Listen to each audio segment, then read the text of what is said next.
everybody, welcome back to Messy Vegan Baker. I'm Christina, the hostess or host. I'm not sure. I feel like you just say host now because like it's a person. But anywho, so this is kind of the part 2 / you know the title, so you know that we are going to decorate and I'm going to tell you why I'm vegan. So I came about this idea because I watch a lot of other channels and like beauty bloggers and like crafty people who are like cosplay. I don't know, they're really cool. One of them is Maksey. I think that's how you pronounce her last name, but I love her channel. She's just like super calm and creative and like does really cool stuff. So I've been watching that, and they do a lot of the like get ready with me and talk about life or whatever. And I have kind of debated on whether or not I should do like a why I'm vegan video, because I don't know about you, but I love learning why and how people became vegan. I just think it's really interesting and fun.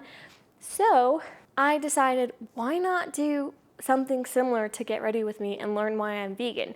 Because I love watching them where they just like talk to the camera, but I just, you gotta push the envelope. Also, I came up with this idea and I was like, wow, I'm such a genius. I'm sure it's been done before, but in my head it hasn't, so trendy. So I decided, like, why not decorate, because I don't have to explain what I'm doing necessarily, and I can explain why I'm vegan. So I'm gonna attempt this. I'm not gonna lie, I'm not good at multitasking, but hopefully I can do this. So I have the frosting in the fridge. It's cooling right now. I just took the cupcakes out of the freezer. I'm kind of hoping they stay cooler just because then it'll help the frosting to stay cool and like set. So we're gonna do the cream cheese frosting, and I'm hoping I can dome it enough so it has like a nice pretty look. We'll see how that goes. I'm gonna try piping it on and then maybe like smoothing it out. I'm not really sure yet. We'll see how that goes. And then I'm just gonna take some of Trader Joe's dark chocolate. It's the Belgian one. It's accidentally vegan, so freaking delicious. And I'm gonna put a little bit of coconut oil in there just to thin it out, and hopefully it'll help it to temper more, which is what I want, but not actually going through all the tempering, because good Lord, that's a lot of effort. So yeah, so I have that ready. I will stick that in, microwave it. I'm gonna put it in a Ziploc bag because all of my tips are super, like, I don't think they're gonna be thin enough because I want a very tiny thin line of chocolate to get out. So, and I printed this lovely thing out because I suck at art and I can't draw to save my life. So we're gonna put this there and put the wax paper over it and just kind of trace it. Now that I've explained what I'm doing, let's melt this and get things set and prepped. And then I will talk to you about why I became vegan. Also, I'm a genius. I'm not full of myself at all, I promise. The spoon was falling, and so fun hack, if you have a little paper clip like this, you can just clip it to the end and then do that. Use the like side thing to keep it propped up on the bowl. Pretty smart, eh? So this is cool. It's still like super runny, which is good, but it's not hot. This is my favorite hack because I honestly don't understand how the heck bakers do it, and they just hold it and then they just somehow scoop it in and it doesn't like fall out of their hand. I don't know if I'll be able to crop it out, so sorry that I have my camera here, but it has the best view, and today it's all about the views. Oh yeah, so why I became vegan. The year was 2011. Just kidding, that is kind of when it all started, but just a little background. I grew up eating meat and dairy all the time, like it's normal in America especially, because that's just what we're told we need to eat. That's a whole nother rant for another time. Why don't I have a spatula? God, when will I learn? Anywho, so I grew up eating a ton of that stuff. Like I loved meat, honestly. Like I ate bologna all the time as a kid. Actually, there's a really funny picture of me that I will insert here, you're welcome, of me crying in a corner, and there's like a piece of half-eaten bologna that I'm holding because, yes, I ate bologna all the time. So I would also eat potato sausage, which if you've never heard of it, look it up. It's actually kind of gross. It tastes amazing though. I was never like super in love with every meat. I ate a lot of meat, but it was always like fish sticks, chicken nuggets, and chicken breasts, and hamburgers, and that was essentially it. That was what I liked. So for some reason, 8th grade, I started getting super grossed out with meat, and so I was really only eating ground beef if I went out and like got a cheeseburger somewhere, and chicken, because we made that at home the most. I was already starting to just eat less and less meat because I just didn't enjoy it. It was gross. And so one of my friends at one point was like, you know, it's super gross because there's like blood in the meat, and then you eat it, and I don't know. I don't remember exactly what she said, but it was something about blood and meat, and I was like, oh my gosh, I've seen cooked meat and there's blood in it, and I've seen like chicken and there's still like gross red things, and I was like, oh, I'm done, I'm out, it's over, finito. So that actually happened like the beginning of my freshman year, so that was 2011. I hope I don't feel old. I feel kind of old, but it's fine. I don't remember the exact day, but I do remember we had chicken, and I had this thought in my head too of like, this is it. This is the moment. My parents weren't thrilled about me being vegetarian, especially because I live in a really small town, and it's just like not a thing that's like vegetarian. What? Weirdo. I remember I didn't eat the chicken, and they were like, so you're vegetarian now? I was like, yeah. And so like, okay, fine, but you're making your own meals. I mean, sometimes they would end up making me some meals. And I remember it was such a big deal for me to be vegetarian. So I was vegetarian freshman year of high school.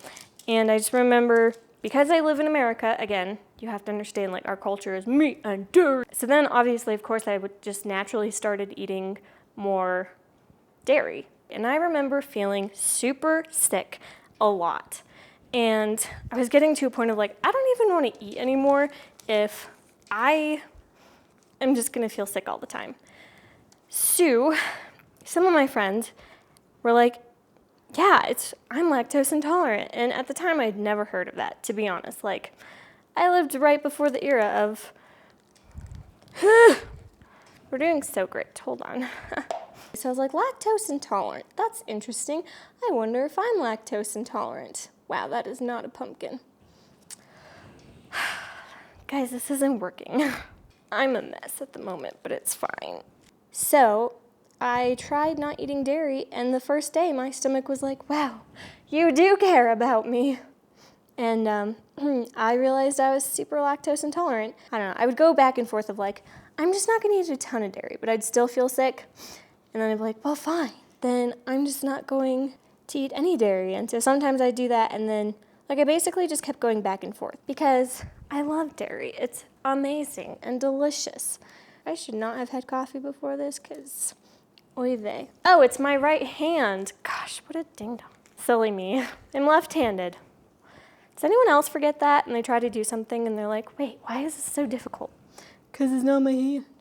Anywho, this was like sophomore year of high school that I figured this out. So almost essentially 2 years of me feeling sick because I was still a vegetarian. Oh no. Ugh. It's fine. We're gonna make this all work somehow. Successfully cut back and then, eat it and feel sick and like, oh, but I love dairy, blah, blah. So that happened until like sophomore year, and then I really officially was trying to cut back on dairy. Did anyone else like realize they were lactose intolerant when they went, like if you went vegetarian and then vegan?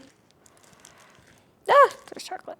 I think half this chocolate's gonna be on the countertop by the end of this. Yes, so a big reason I couldn't, it's not like I couldn't, but I was having a hard time giving up dairy was because I didn't know how to make meals that didn't center around dairy, because that's just what our culture does, like meat or dairy or both.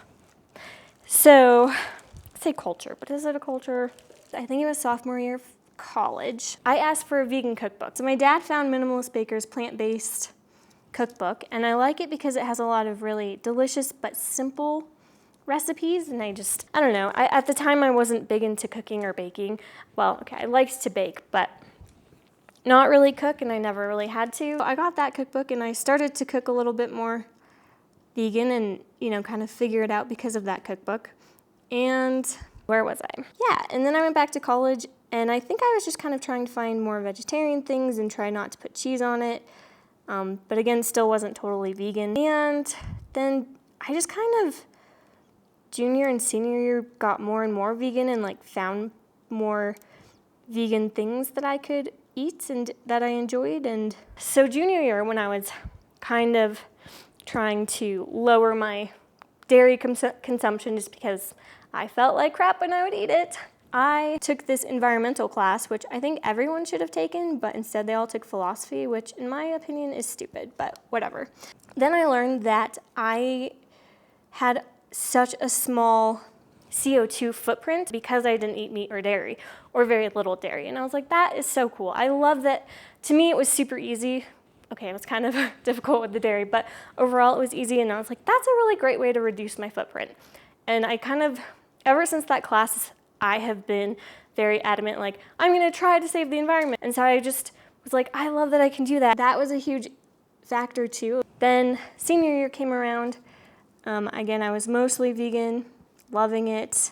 I was at a point once I graduated senior year that I really wasn't eating much dairy unless it was like in a snack that I really wanted. And then one of my friends became vegan, and I remember being almost jealous. And at the point I was like, why are you jealous? Like, it's super cool that she wants to do that for the animals. So I kind of had to check myself because, you know, trying to grow as a person, trying to not be judgmental. It's hard sometimes, but we're working on it. So I was like, okay, but why do you care that she's vegan? It's cool. And then I realized that there was a part of me that wanted to be vegan. And another reason I thought it'd be more convenient to go vegan was because, well, not convenient, well, yeah, because I would go to restaurants and try to explain, like, I'm lactose intolerant and I don't eat meat. And every time, I swear, they would try so hard, and I appreciate the effort, but it was so funny because they'd be like, oh, well, we have chicken that doesn't have any dairy, or we have, like, all these meat options that don't have dairy, and I was like, but I can't have dairy, or I can't have meat. I'd be like, oh, we have quesadillas that don't have meat, and I was like, but I can't have dairy. And so when you say vegan, they either know what you can order or they just panic in general. So, you know, it's a little more efficient essentially when you order at a restaurant. Then I was like, you know what, I'm moving to Florida at the end of January, like mid-end January, and I'll just go officially vegan then, because I was already like vegan at home. It was just going places that I wasn't. So I moved to Florida and that was it. I had a few bumps along the way, but honestly, what vegan doesn't? Yeah, so I guess I've been vegan. I honestly don't know. There wasn't like a day that I remember saying, okay, today's the day I'm officially 100% vegan, which might seem weird to people. To sum it up, I essentially went vegan mostly for my health, I'd say was the main reason, but also environmental reasons. And then honestly, like a year, 9 months later, really, if we want to be specific, I was talking to this one lady who's vegetarian. She's awesome. I love her. And she was like, oh, have you read the book, The Good Pig? And I was like, no, I haven't. I haven't even heard of it. So she sent it to me. And I read it in like 2 days because it's so cute. And then that's when I really kind of, like, my brain just changed. And all of a sudden, I just cared about the little piglets and the cows. Now I just hate the industry because it's super bad for the environment and it's terrible for all of the little pigs and cows, and it's just bad for them. And chickens. How did you guys become vegan? What was like your journey? What are your main reasons for being vegan? Is it for the animals, for the environment, for your health, all of the above, a mix? I'm curious. Okay, everyone. So as you can see, I think, I'm not even remotely done decorating. I tried decorating 3 and it is too hot. So, oh yeah, also I'm done with all the chocolate. It only took me like 27 years, but here I am. Don't look a day over whatever age I was. Get it? Bad joke. I'm gonna try the one that's in the fridge. I'm letting it firm up a little bit. Yeah, and then I'll just put in like the final video of all of them done and decorated and pretty. These are fun to make. It's a lot of effort, I'm not gonna lie, but hopefully they're worth it. Hopefully I can get them to work and everyone can be amazed and see how pretty they are, but we'll see. Hopefully you guys were entertained by that. Hopefully you enjoyed this kind of video. Wish me luck. It is still super hot. I'm kind of hoping once it gets darker and it cools down, it'll be a lot easier to do this. The chocolate will not break as easily, but if so, we're just gonna make it work because we're too far gone. So disclosure, I'm not the biggest fan of cream cheese frosting. I've never been because I just don't like that tang in there. So I don't know why I made it, but you know. It tastes pretty good. It does have a really nice tang. The muffins are still muffins. The cupcakes are still really moist and have a nice pumpkin flavor. I really hope people like them. And then you have like a bitter chocolate, so it's not too sweet. And I feel like everyone complains about things being too sweet, even though it's a dessert. Like, okay. It's really good. I would recommend making it if you have a lot of time, or you don't have to do the chocolate, because that would save you a lot of time. I will do a full like video montage of how pretty it is, and maybe I'll do like a voiceover talking about it. I don't know. We'll see. So I finally was able to decorate at about 11:30 at night. Yeah, it was a process, guys. Not gonna lie. It was cool enough so the frosting wasn't just totally melting. It was still kind of melting. Not on camera is me putting them in the fridge and then taking them out and trying to frost them correctly and then putting them back in the fridge and then taking them out. So it was still a process. But you know what? We got it done. And at the end of the day, isn't that what matters? Eventually, I got all those domed and frosted. They were beautiful. Then I let them sit in the fridge for a minute so that they would cool down and firm up a little bit more so they wouldn't like melt everywhere. Then I was trying to get the chocolate to peel off and it just kept melting, which was my big issue, so I like tried to put them on ice packs and I tried to keep them in the fridge and take them out and put them on, and it kind of took a piece of my soul a little bit. Yeah, and then I also had to use tweezers. Guys, I used tweezers. That's what they do in those hoity-toity fancy shows. Ugh. But yeah, I was trying to keep everything cool, and after a while of struggling, I just gave up because it was like 12 at that point in time, I'm pretty sure. And I was a little tired, and I had to work the next day. And it kept melting, and I was just having so many issues, it was not worth it. So I eventually ended up going downstairs because it was way cooler down there. And voila, it was the magical temperature where everything didn't melt. So I managed to peel it all off, use tweezers, and stick a lot of pumpkins right side up, which is exactly what I wanted. The leaves were a little too fragile to be able to do that, but you know what? At that point, I was just happy the pumpkins stood up and that part of my vision came true. So I was okay with it. It took me a while, but it came out perfectly. Well, as good as it could with all the issues I was having. And I was so excited. So please enjoy this little video montage of these beautiful cupcakes that took a part of my soul.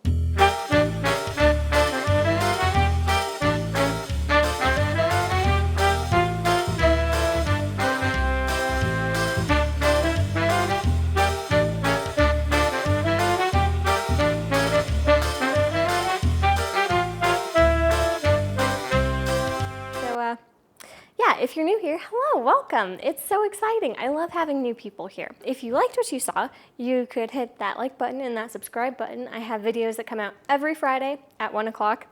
And if you are not new here, if you are a regular, a subscriber, I don't know, then hello, welcome back. Thank you so much for commenting and liking. I really appreciate it. I love you guys. You're amazing and so sweet and supportive. So thank you. I really appreciate it, and I get very excited every time I see someone comment. Thank you so much for watching. Hopefully you were entertained and or learned something, and I'll see you next week. Probably for something a lot easier to bake with like way less time consumption, because you gotta balance it out, you know? But okay, I'll see you guys next week. Bye.